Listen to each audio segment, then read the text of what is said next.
Assalamu alaikum warahmatullahi wabarakatuh. Um, my name is Habibullah. It's my attribute. My real name is David McCoy. I came across Tayba while I was incarcerated in Florida. At the time, I had Infidel in Arabic and English tattooed on my neck, and I just recently converted to the faith of Islam. And if you don't know this, you probably should. In prison, there's three kinds of Islam. There's Prislam, Hislam, and Islam. And the evil hearts of men will use all three to manipulate you. Your own brothers, even. I had the imam at one camp use me as bait to find out who stole his phone. Yep. So, needless to say, learning my religion and my deen was important to me because I wanted to learn it the correct way. And I knew there were so many men trying to teach it to me the wrong way. So I prayed, and I learned to pray. And then I learned to read Arabic. And then I just picked up everything I could and I read it. And an old man, Rahmatullahi, got arrested. My brother Shabazz.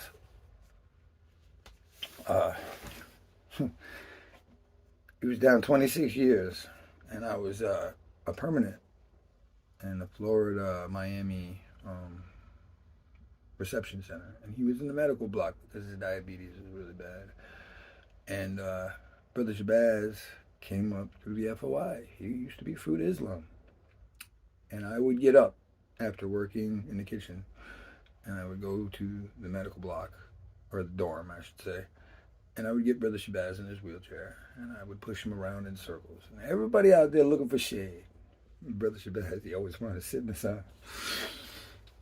But he passed away shortly after I got out. He was like 60-something anyway. So.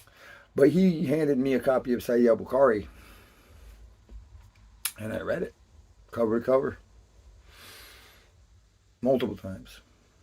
And eventually, I got tired of where I was and did what I do, and I manipulated the system, and I got shipped someplace else.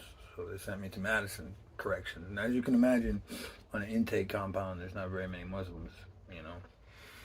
So when I got to Madison, everybody was already calling me Habibullah, because a man who wasn't Muslim, didn't speak Arabic, decided to call me Habibullah one day in the block because the imam at Charlotte CI, I guess at the time, his name was Habibullah.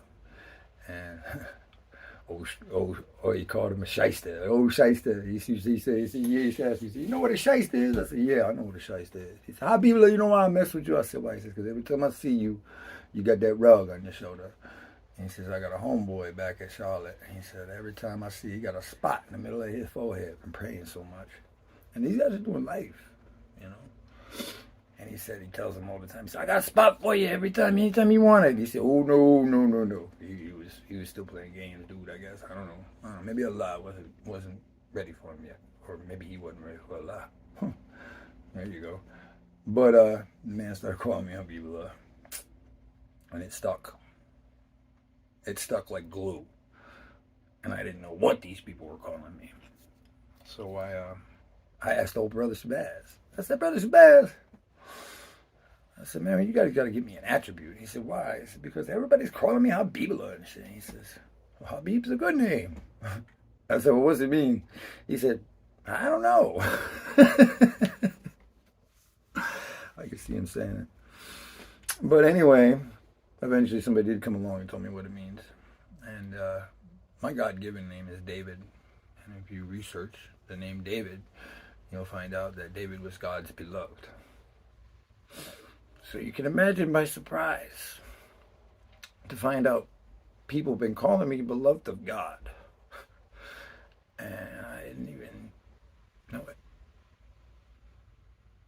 But I went to Madison, and there was a bigger Muslim population there. A lot of brothers had libraries. There's a lot of things going on. It was the end of Ramadan, and I caught like the last 3 or 4 days of it there, and got to an honest chance to meet the brothers there. And the Imam there was, he was different. He was different. I'm not going to judge a brother for what he says or what he does. But he used to be heavily affiliated with gangs, and there was a lot of talk that maybe he still was. I don't give a fuck. I learned a lot from the brother. He was a good brother to me. At least he was while I was there. I'll tell you about that later. But, so I show up. I've been Muslim 4 months. I get there, and they actually have a man. His name was Thomas Woody. You can look him up. And Thomas Woody was referred to as Sheikh. I ain't never met nobody in my life face to face people call Sheikh. I didn't even know what that meant. I was like, what the fuck, Sheikh? What is he, shaky? But so it was the end of Ramadan, and the brothers were carrying a cake down to the chow hall to, celebrate, have Eid, I guess, right? I didn't know what was going on. I was only 4 months into being a Muslim. I was still trying to, learn surahs and then, study histories and stuff at this point in time. I'm reading hadiths and trying to make sense of God knows what at that point. So, but on the cake had some Arabic writing. And there, I guess, been a rumor passed that I had already figured out the alphabet and was pretty good at reading the Arabic, I guess. I mean, I don't know what the hell I was saying, but I knew how to say it. And I read the cake, and I said, Bismillahirrahmanirrahim. And I can remember sitting there sounding it out and watching the other brothers just light up. And I never felt nothing like that before. It was almost like I gave the younger brothers hope, and the older brothers just got mad at themselves or something. That week, Sheikh Woody, he gave a khutbah, and the brother actually mentioned, he said, I know brother's been down for years and doing this here for years. He says, them brothers are good Muslims. He says, but they don't know their deen. He says, there's a brother here on this pound right now. He's been Muslim 4 months and he can read Arabic already. He said, that ought to show you what Allah can do. Can you imagine? I'm sitting there like, what the fuck, So, I do my best, to be studious. I had some hurdles to climb at that camp. And I climbed them. And eventually I got to move on. And because I had kept myself out of trouble, they actually shipped me from that camp to a religious camp. I had no idea where the hell I was going or where I was going. I was worried they were going to put me in some, God knows, you just get used to the people around you and then they moving you, you know what I'm saying? And needless to say, there's a bunch of brothers that was sad to see go. My brother Zaki, I love that brother right there. Zaki was just there. Brother Kabir. Kabir was always quick to hand me a book. That brother had libraries on libraries on libraries on libraries, And I got to see what, Islam was from the inside for real, man. And so they shipped me. They shipped me to a religious camp. It was a worker camp, basically. It's a place where 88% of the pomp goes out and cuts grass or does some shit for Florida for a bologna sandwich in the heat. And believe this, they get outbid for jobs. Their labor force is free, and they're losing jobs because they're outbid. But hey, so I get there, and there's one other white Muslim on the compound, and about 20 of us all together, I think there was, and my brother Curtis Jackson. That brother Jihad taught me so much. I still, to this day, have a Quran the man gave me. He's a friend of mine on Facebook. He's doing good. But that brother Jihad, man, he taught me things that I didn't even know he taught me. till he was already gone, and I couldn't thank him. I probably should thank him now. I think about it. But it was at this time, like, I was already pretty studious. You know, I'm studying Arabic. By now, I've read The Life of Muhammad, and I've read The Sealed Nectar, and I've read God knows how many. I read 500 pages a day. That was what I was doing. And then I was taking notes the whole time. I'm reading. You know, like, I knew there was a point in time where I could name all 13 of the Prophet's stepchildren and children. You know, like, I was pretty well versed. I had 20-something surahs in my head at one point in time. I'd be lucky right now if I could remember 10, but I don't have the time to spend on it like I used to. I wish I did. And that's not really even the answer. The answer is I just don't have the yaqeen like I used to. And that makes me sad. But that's the truth. And if there's one thing you're going to get from me, it's always going to be the truth. So, but anyway, I didn't know much. Didn't know shit, actually. So I started writing to correspondence courses and everybody. And then some brother came to me and said, yo, he says, you got to get up with these guys. And I'm like, who's this? And they're like, Tayba. I was like, what the hell is a Tayba? I still don't know what it means. Still don't know what it means. But Tayba said, you know, I sent them a letter. And they sent me Imam 100. And I don't think it was that. It was like some book that you had to answer questions and then send an essay and tell them why you thought you were qualified to be a Tayba student. And at the time, I was reading these books from the Islamic University online. I even had a few less than, let's just say like this, I've read some books that I don't particularly talk about reading because God only knows what makes people think. There's certain parts of this religion that you say something one way or another, and all of a sudden everybody thinks this and that, and there's no way you change their mind. It's just sad. But the reality of it is it's all deen, and it's all fucking there for a reason. It's all there for a reason. I'm sorry. Excuse my language. I'm trying really hard not to swear. But so I did it. I wrote the essay, and I answered the questions, and I sent in the application, basically, to become a Tayba student. And at the time, I thought, oh, they forgot about me. You know, like it took a long time for them to get back to me. It really did.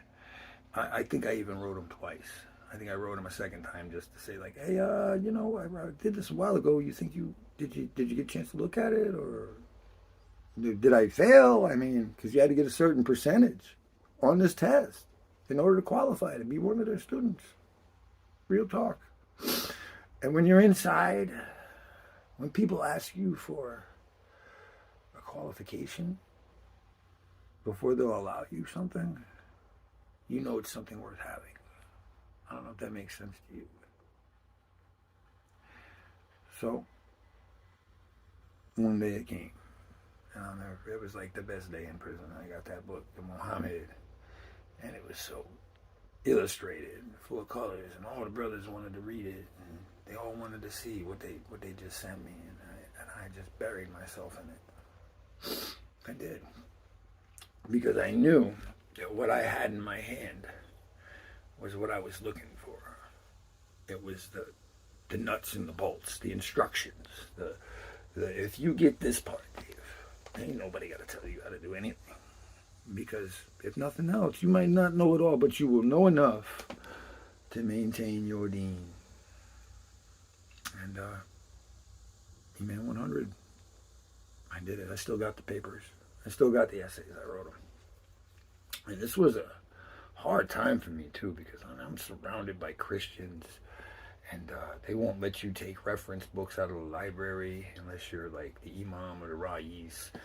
And you know, so I would go to these Christian services and sit in the back of the chapel with my kufi on and read Sunan Abu Dawood and the what was it, Adab 101, and I read 40 Hadith on Nawawi, the 2,000-page version of it, You know, like I would just sit there and read and read and read some more. And it seemed like for some reason every night these guys would want to like call me from the back. Like I'm way in the back. Like I'm trying not to be in your face. I got brothers all through the crowd. You know, brothers go up there just to get out of the dorm for the night, you know. I ain't gonna say I didn't hear no good things sitting there in the chapel. And God rest the drummer who played there every night. He died in his cell. It was kind of a chore for me too, because, you know, I wanted to play music, but it was like I was the wrong religion, you know. But I wasn't giving that up. That was out. That was all I had. I didn't have nobody sending me no money. And nobody was calling me on the phone. Nobody was even answering my letters, except Tayba. I mean, when I got the work release, I still didn't have anybody except Tayba.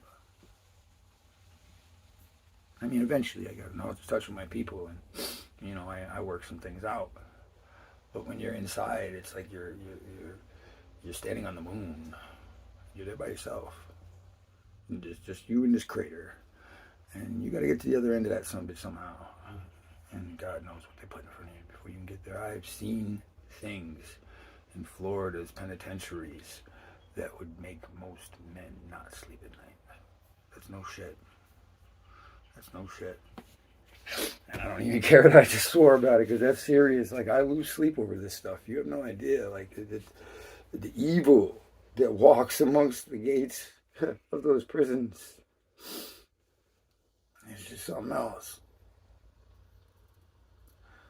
So, yeah, I did the assignments. And I turned in the essays. And time passed. I was getting towards, I don't know, I might have had a year and a half left on a 4-year bid. And Curtis, my buddy, Jihad, decides to tell me, he says, "Hey, Dave, I thought you should know." I said, "What?" He says, "I'm leaving for work release. So I'm stepping down." I was like, "Yeah, great. What's that got to do with me?" He said, "Dave, you should know I'm leaving for work release and I'm stepping down." And at that moment I stopped and I said, "Oh, shit." I already knew. And you know what makes it so uncanny? Is that was the moment, like that week that he told me that. I was studying, I can't even remember. I think it was a DAB 102 or EMAN 102. It was one of the later courses, like the third or fourth book, something like that, I guess. And it was the one with all the stories of Imam. God, it just escapes me. Hanafi, and how he was heartbroken when he lost all his books. And so that kind of led to us memorizing things the way we do. And it was the lesson on mnemonic memory Tayba sends me the week before this man tells me he's stepping down. I just memorized 8 new surahs. I didn't do it because I thought this man was leaving, or because I thought that these people, or, you know, whoever needed me to do X, Y, Z, or whatever. I was just studying. It was just another dude trying to keep his nose clean, stay out of trouble, and do his time. And Allah called me. I guess Allah subhanahu wa ta'ala, he called me. He said, "No, you're not going to do your time, buddy. You're going to serve your time for me."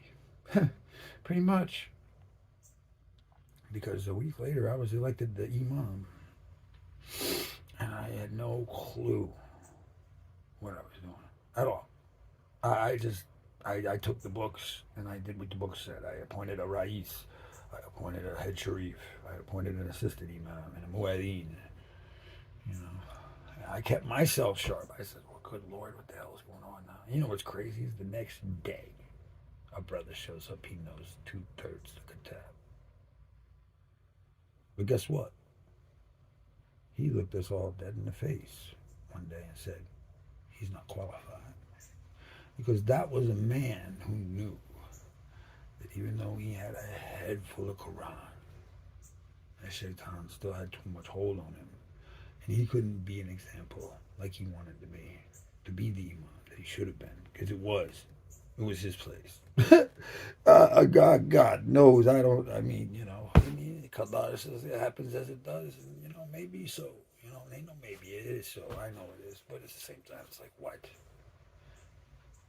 At the time, there was a older gentleman who was Muslim since 1964.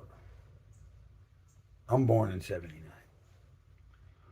The brother tried to tell me he knew something that he didn't know.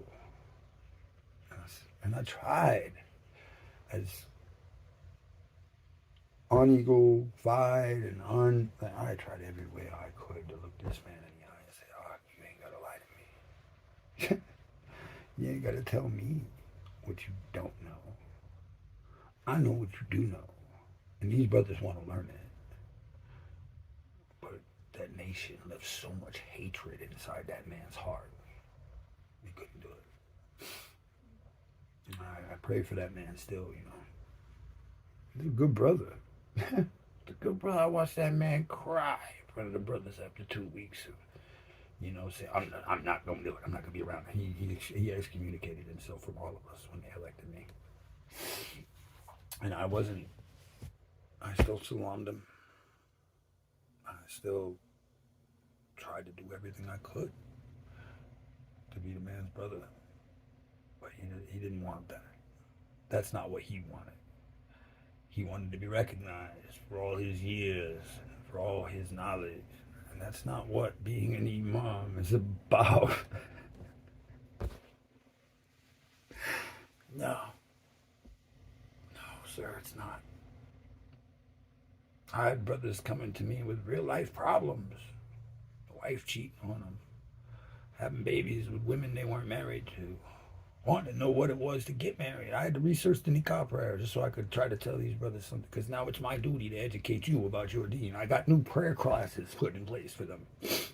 I opened up a whole nother class for anybody that wanted to learn about Islam, called The Understanding, where all that class was based for was it was meant to be for the non-Muslim. The Muslim was welcome, but that class was there to educate the non-Muslim that had questions. And people would come to me with questions. They would be like, what's this about kill the infidel? And I would go look up whatever they were talking about, and I would take it to the tafsir, and I would take it to the history, and to the Quran, like it's supposed to be. And I would bring it back to him, and I would say, look, brother, this is why they said X, Y, Z at the time. I think you misunderstand it. And then I would take that same evidence, and I would teach it to the Ummah, to the Jummah. Brother stopped me after Kupa I was talking about. Habibullah, I don't know if you know this or not, but he's using you.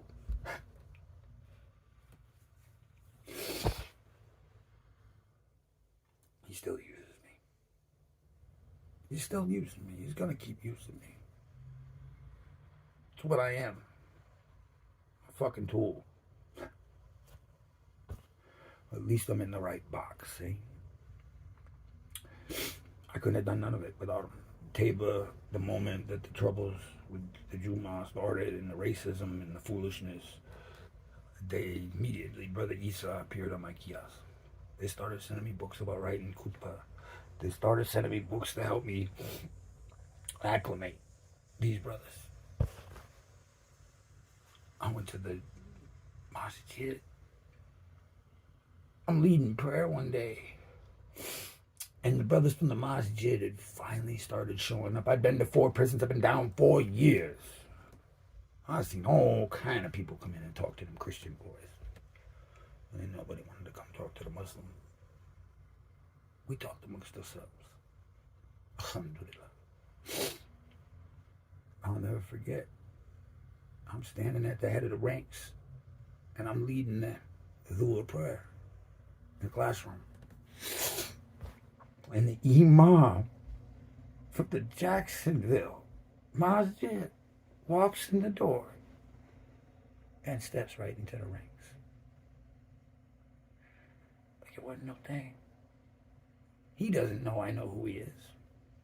I know that's Habibullah. I know this man standing behind me is a walking Quran.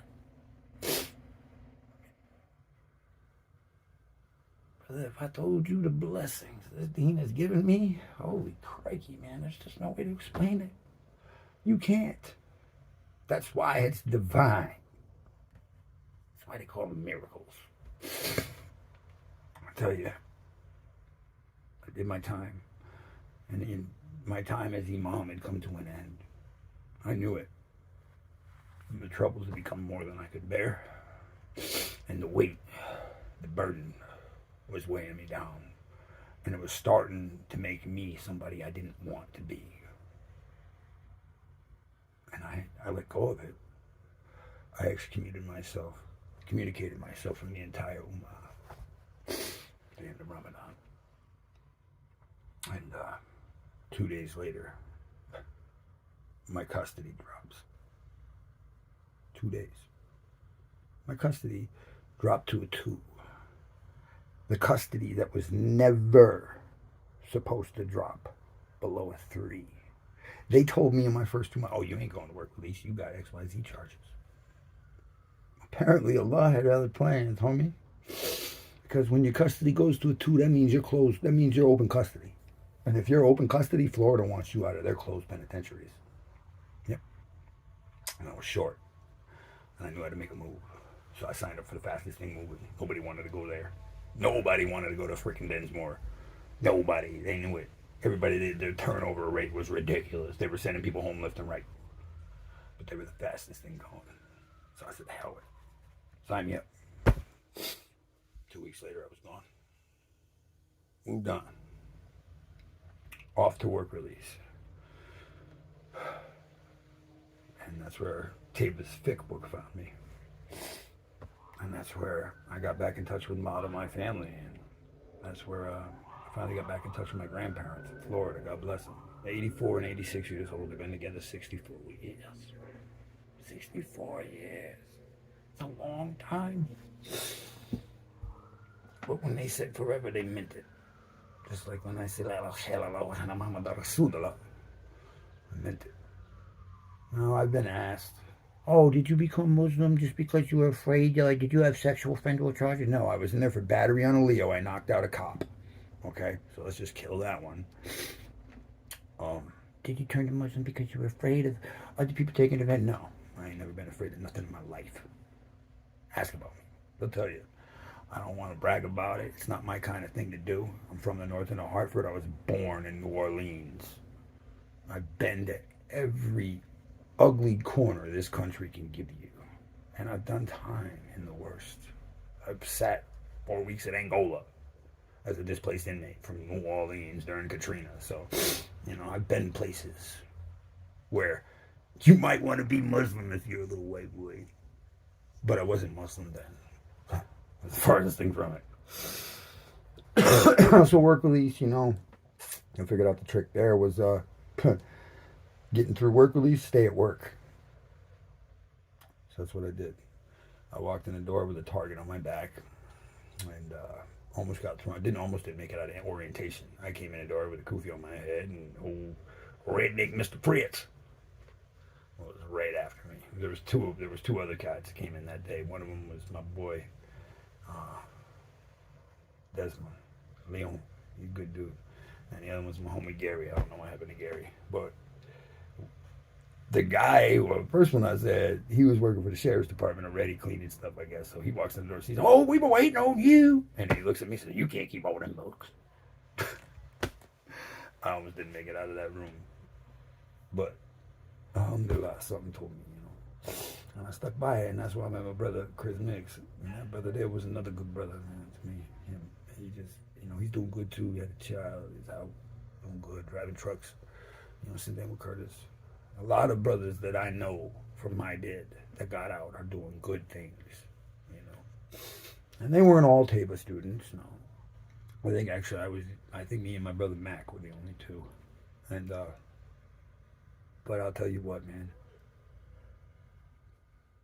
Those days,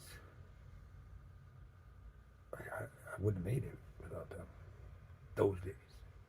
Then I get out. And I'm sitting here and I'm fighting. Me and the wife, we living in the car. And I'm working. And I'm paying for campgrounds and buying tents and filling water jugs and toting around ice and going to food kitchens. The first thing I did was get the hell out of Florida.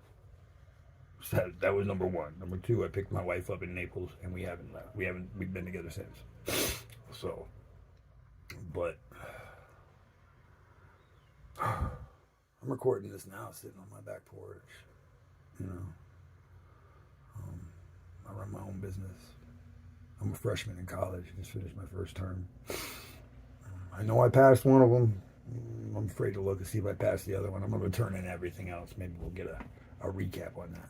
But, you know, life comes at you fast when you come out. And, you know, it's easier to focus on one thing when there's nothing around you. You follow me? It's easier. Like, I came to this conclusion when I was inside that they could make me do the time, but they couldn't make me waste it. So, when I got out, it was a struggle, needless to say, to find a happy medium between the Muslim I became inside and the animal I left waiting at the gate. And, you know, he was waiting on me. And it was probably not a whole lot I could have done. And I was just lucky to survive him again, to be honest with you. I've been clean probably almost 4 years now. You know, I got out. My wife was still pretty strung out. I was locked up for 4 years. I've been a freaking problem my whole life. My father, my cousin, they're all dead from the needle, okay? To me, any day I don't spend a slave to the needle is a miracle. It's a day. It's a blessed day. I don't care if I do nothing but sit right here on this porch and play Candy Crush. It don't matter. I'm here. I'm breathing. I'm blessed. Rahmah has come to me once again and let me wake up for another day. You know, I saw something the other night, made me think. Man said, "What would you do for $10 million?" The guy said, "I'd do anything." And he says, "What if I told you you could have it, but tomorrow you were going to die?" He said, "Oh no." He said, "So if you can't wake up tomorrow, you don't want the money?" He said, "Oh no. He said, "Well, what's waking up in the morning worth?"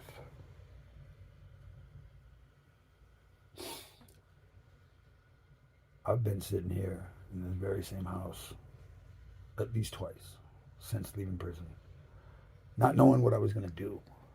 I mean, like, bro, my wife, you know, she's got a few mental problems. She's 1,000 times better than she was when I found her. I mean, I've known her 10 years before we got together, so I knew what I was getting into. I thought I could handle it. Wrong. I'm still here. I guess I am handling it. Good Lord. Apparently, Allah subhanahu wa ta'ala thinks I can bench press Hummers or something like that because it doesn't give you more than you can handle. And apparently, I'm Atlas. I swear. Because I'm sitting here some days and I have no idea what I'm going to do to even feed us. You know, it's that hard up here in the north of, you know, the United States right now. Like, people aren't, there's no help. You know, the soup kitchen is giving out, you know, 3 squares a day. But there's still 35 people standing in front of it that have no place to sleep at night. You follow me? So I'm very grateful that me and my wife and our 2 beautiful cats have a home. And we wouldn't have that if it wasn't for Tayba's continued help. Because I'm telling you, winters are hard up here. I ain't got nothing but a motorcycle. I rode that thing through a snowstorm 2 years ago to pay these bills because I wasn't going to let my family get on the sidewalk. And believe you me, brother, if you want to pray, get yourself going about 70 miles an hour on the highway in a whiteout snowstorm where everything's soaking wet and cold and you're just, everything that goes by you, Bismillah, Bismillah. You just want to get home to your family. I don't know what I'd be today without Tayba. I do know this. I would not be a quarter as educated as I am about my deen. Today, I don't need one Muslim around me if I don't want them there. Understand me? I know that's not the way we work. I get it. You know, but our Arab brothers are a little bit harder to understand than people most. You know, I studied the cultures and I read the histories. And, you know, I've got a lot of Arab Muslim brothers now that I associate with on a day-to-day basis here in the real world. And their culture is something that my American foolishness was never ready for. So before any of y'all brothers go judging them for how they treat you when you walk out the door, just keep saying Assalamu alaikum. Trust me, sooner or later somebody's going to say wa alaikum assalam. Because that's what I did. I walked in my neighborhood and I figured out, okay, this one's Muslim. This is a Muslim gas station. It's a Muslim store. A Muslim restaurant. And I kept walking in the door. Assalamu alaikum. Assalamu alaikum. I didn't care if they were saying it back or not. I just kept saying it. And today, boy, I'll tell you what, my brother Muhammad Wasid Muhammad, that brother right there that owns the Shell station up the road from me, he has saved my life. He saved my life. Him and his family have filled my refrigerator 3 times, for crying out loud. Or who gets her brother, or one of his wife's brother ordered some food, he didn't like it. You want it? What? It was brisket. Halal brisket. Of course I want it. I don't know if I followed your criteria for your video. I'm not no perfect example of the Muslim released from prison. I wasn't a perfect example of a Muslim on the inside. Believe you me, I tried to do things, and I did do things, and I did accomplish things through the will of Allah and with the strength of Allah's guidance, you know, like that surprised even me, you know.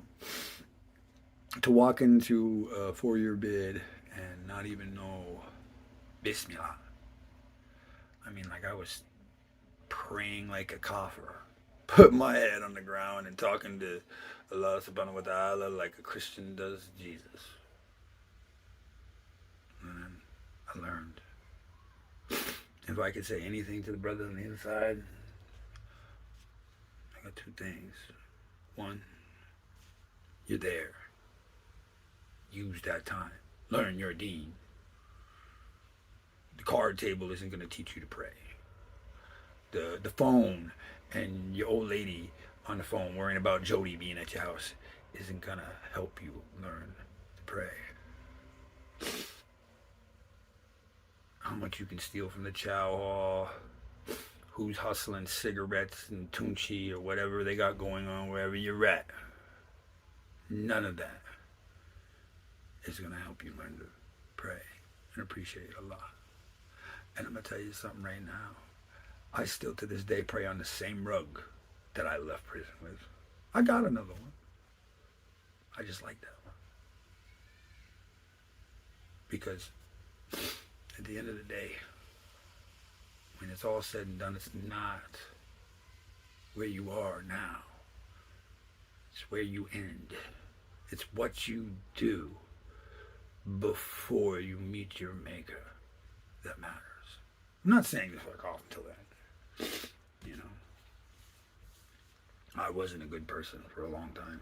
I was a junkie and a user and abuser, and I ruined lives. I ruined lives. I put needles in people's arms that have never used a needle before and watched on Facebook as this person destroyed themselves with a front row seat that I was not proud to have.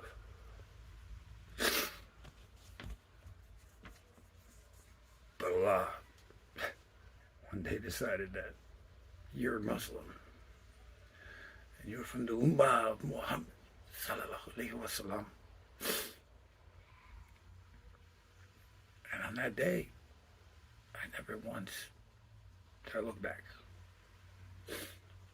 And any person that asks me since then about faith, a lot of people ask me about faith for some reason. Oh, you're Muslim? Oh. Yep. Yeah. So you got 5 wives? It's always the first thing I want to know. No. I got 1 wife. It's enough. Trust me. You got 2, you got twice the problems, twice the issues, twice the headache. The one I got's already double loaded, so I'm good. God, I love her. But oh man, they saved me inside, and they saved me outside. And if I had $2 extra to my name, I would send it. I would. I just don't have it. I'm a struggling college student because I applied for a job as a welder and they said yes, and then my record came back and they said no. So that left me with, I mean, we don't back down, we don't break. We're Muslims. Do not die unless you die in the state of Islam. Into Muslimun. So, what did I do? I went back to school because I got to do something before I go. He's kept me here. I don't know why. Like if you ask me, I got friends that have OD'd and died and left children and families broken, and I'm like, oh, you should have just took me.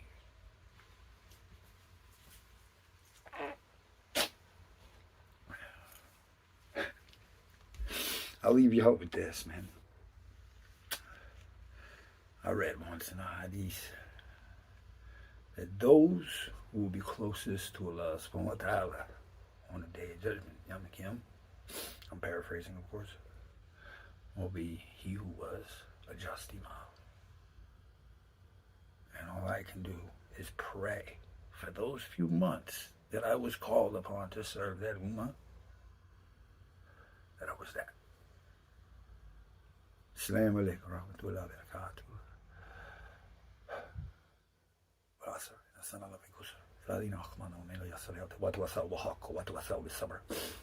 should have opened it with the Kubata. See, I need my yaqeen back. Maybe this will give it to me. Everybody be blessed, man. Please give to Tayba. Because I cannot. If I was a millionaire, I could not give them back what they gave me. So, please, give to Tayba. Them brothers need you. They need you. They need the books. They need you to go in there and tell them about how we're doing out here. They need to know that somebody outside of that gate gives a fuck that they're Muslim, okay? And you can take that how you want. Because every one of them brothers in there don't think you guys care. Now show them you care. Prove me wrong. Please prove me wrong. I love being wrong these days. Muhaba, y'all. Muhaba.